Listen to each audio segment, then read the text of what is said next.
Hello, my name is Riley and I will be doing your neurological assessment today. So first I'm just going to kind of inspect your head and palpate your head, looking for masses or any open cuts or anything out of the usual. Alright, can you tell me your name please? And your date of birth?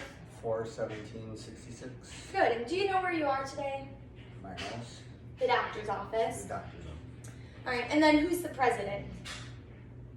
Biden. We're just assessing his orientation there. Next, we're going to move on to his senses and all the nerves, the cranial nerves. So first, we're going to test the olfactory nerve. I'm going to have you close your eyes and I'm going to have you smell something. I'm going to have you identify the smell for me, please. Smell. Coffee. Correct. This is coffee. Good.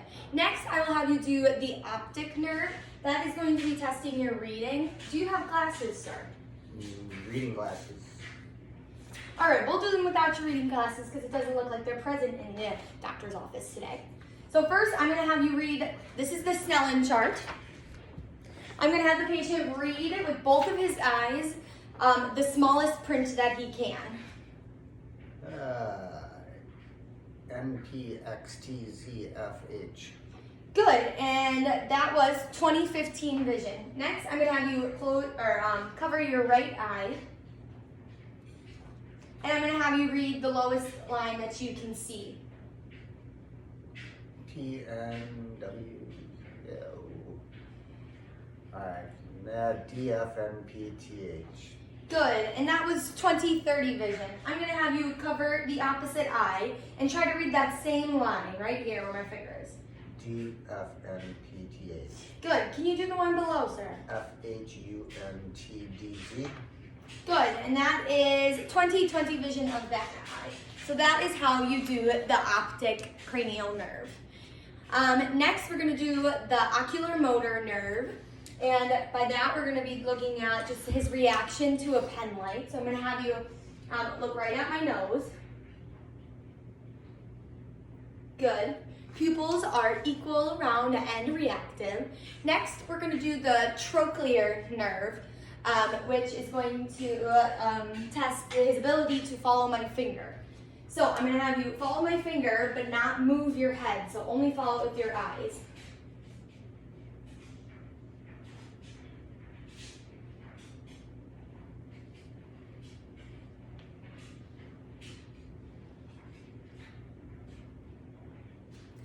Good.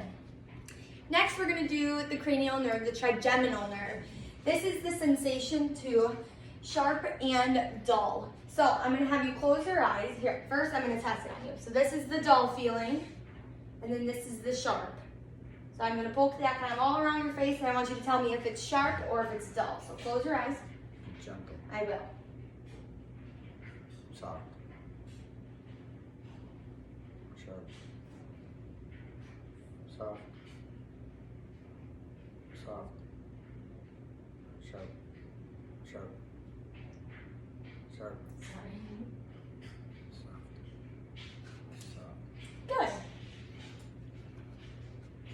Next, we are going to, that also tests the abducens nerve and the cranial nerve as well. So that kind of hits all of those. Next, we're going to do the facial nerve. So I'm going to ask you to smile, frown. I'm going to have you close your eyes tightly and open them. Good. And then I'm going to have you puff your cheeks out and bring them back in. Good. Just looking for some symmetry there. Making sure that there's no facial droop or anything out of the normal. Next, I would test the acoustic nerve. Unfortunately, I don't have a tuning fork here with me, but I would use a tuning fork to test the Weber and Rhine test. I would hit the tuning fork and I would place it above your head. I would have you listen and hoping that the sound is the same in both ears. Then I would hit the tuning fork again and place it on one side, and I would have you tell me until you can't hear it anymore. And I would do the same thing on the other side with the tuning fork too, to test how your ears are working. Then I would do the glossopharyngeal. That is also the and the gag reflex. So, and that's also the vagus nerve. So, I'm going to put this down your throat. Good job. That's the gag reflex. Okay, and then we're going to do the spinal accessory nerve. So this, I'm going to test the strength of your shoulders and your neck muscles. So I'm going to do that by putting pressure on your shoulders, and I'm going to have you raise your shoulders against my pressure. Good. Making sure that that is equal. And then I'm going to have you press against my hand here. Good. And I'm going to have you do it on the other side as well. Good. Same strength on both sides as well. The final cranial nerve that I'll be testing is the hypoglossal nerve. I'm going to have you stick out your tongue, making sure that it is straight and it doesn't sway one way. And then I'm going to have you puff out your cheeks again. Well, you can put your tongue back in your mouth. There we go. All right. So that tested all of his cranial nerves in the body. Everything looked intact and within defined limits. I didn't see anything out of the norm. Sound good? Yes. All right. Next, we're going to do the cerebellum function and proprioception tests. So the first one is going to test the cerebellum function. That is part of the back of the brain.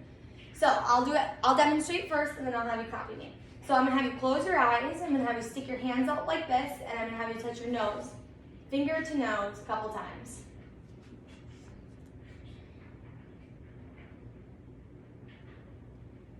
Good. And if he was having a cerebellum stroke, he would touch part of his face and then find his nose, and then touch part of his face and find his nose. He wouldn't be able to do that so smoothly. Another test to test that cerebellum function is the heel to shin test. So while you're sitting there, you're going to take the heel of your foot and place it on your shin and run it up and down your shin. Good. Good. And again, if he was having issues with that cerebellum, he would go way off of his shin and not be able to keep that straight line. So he kept straight line in both of his legs, so all looks good. All right, so now I'm going to have you stand up, sir. We're going to test the Romberg test. So this is going to test your balance. So I'm going to have you kind of close your eyes and just balance there. All right, then I'm going to kind of poke you around and move it and make sure that you can kind of keep your balance. Good. All right, you can open your eyes. Okay, the next one, I'm going to have you stay standing, and I'm just going to have you kind of walk towards the camera, turn around, and walk back. Here I'm observing his gait. I'm making sure that his arms are swinging in a relaxed motion and looks good. So I'm going to have you sit down. Next is the sensory test. So kind of like how I did the soft doll on your face, I'm going to kind of do it from head to toe, all over your body, just to make sure that you can feel your arms and you can feel your legs. All right, so I'm going to have you close your eyes. Soft. Sharp. Soft. Sharp. Soft. Sharp. Soft. Sharp. Good. You can open your hands.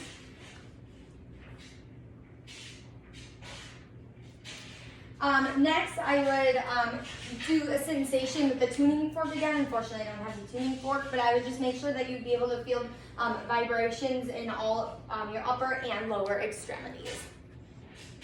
All right, next we're gonna test your ability for me to, you to be able to feel if I'm moving your fingers and your toes upward or downward. So I'm gonna have you put your hands out and close your eyes, and you tell me if I'm pushing your finger up or down. Up. Down. Down. Up. All right, and we are gonna do the same with your toes, sir. So I'm gonna have you kind of put me a foot there. All right, close your eyes. Down. Up. Good, we're gonna relax. Down. Up. Good. All right. The next test that we're going to do is I'm going to test your ability to tell me an object without seeing the object. So I'm gonna have you put your hands out and I'm gonna place one object in your hand. You're gonna be able to feel it with your hand, and then I'm gonna have you tell me what the object is gonna be. So close your eyes. Well, I'm gonna show the camera first. So this is the first object. Just one hand. All right, feel around. What may that be? Paperclip. Good. All right, next hand. Oh, here's the second object that I'm going to hand to the patient. There we go, let me know. Quarter. Good. Oh, okay. All right, the next is also going to be the sensation of your hands. So I'm going to draw a letter on each hand, and I would like to have you tell me what the letter is, okay? A. Good.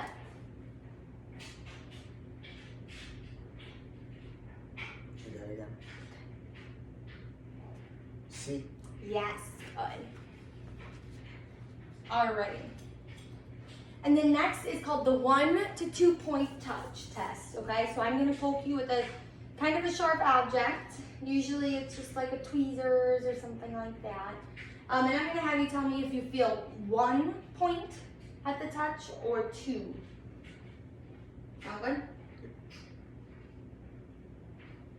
Sorry, again. All right, you're gonna have you close your eyes. 1. 1.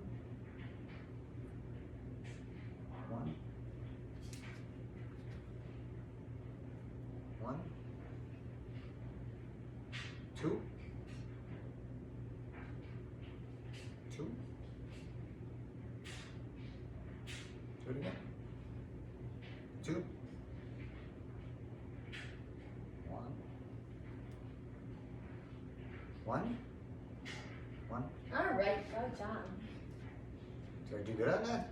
So in your left arm, I did touch you a couple times with 2, and you did only say 1. But all the other extremities look good. But no worries. All right, and then finally in the neuro assessment, you would do the reflexes. Unfortunately here, I don't have the reflex hammer, but I'm going to explain these reflexes to you. So the first reflex that I would test in the office or the clinic or the hospital is your abdominal reflexes. So the patient would lay on the table, lift up his or her shirt, and you would gently stroke the sides of the abdomen, looking for those abdomen muscles to contract, like those reflexes. So kind of like it'll tickle your abdomen and hopefully they would contract. The next one would be the bicep. So the bicep one would be in the arm right here. So in order to find where it is, you'd have the patient flex his muscle. You can feel the nice bicep tendon right here. You would have them relax, and then you would take the reflex hammer and test out his reflexes bilaterally on both sides. The next would be the brachioradialis reflex. So that is in your wrist. So again, you have a tendon here in your wrist that you see kind of jolts his movement, even on this one. So you would test that with the reflex hammer, looking for that contraction of that tendon and that reflex right there. Another one is your tricep reflex. So by this, you would have the patient hold their arm, just like that, and have them relax. Like put all your muscle, like all your weight on it. Yeah, like that. And then you would hit the tendon here and looking for that upward movement and that outward sway of the arm. So you would do that bilaterally as well. The one that everyone is most familiar with is the patellar reflex. So that's when they hit your patella and wait for the patient to kick their knee out, looking for that reflex, hoping they're not exaggerating that too much because some people really swing their leg out there. And then the other one is the Achilles. So you have your nice Achilles tendon back here, even when I just move his foot at, the reflex. So you would tap that looking for the reflex of the Achilles tendon. All right, and then the final test would be the ankle clonus test. So you would have the patient relax their foot, straighten out and relax, and you would press their foot up And then you're looking for just like a relaxation of the foot when I let go. So your toes kind of go down. Good. Wow. Have them relax. And then when I let go, just like that. All right. Thank you for participating in my neurological exam. And that was it.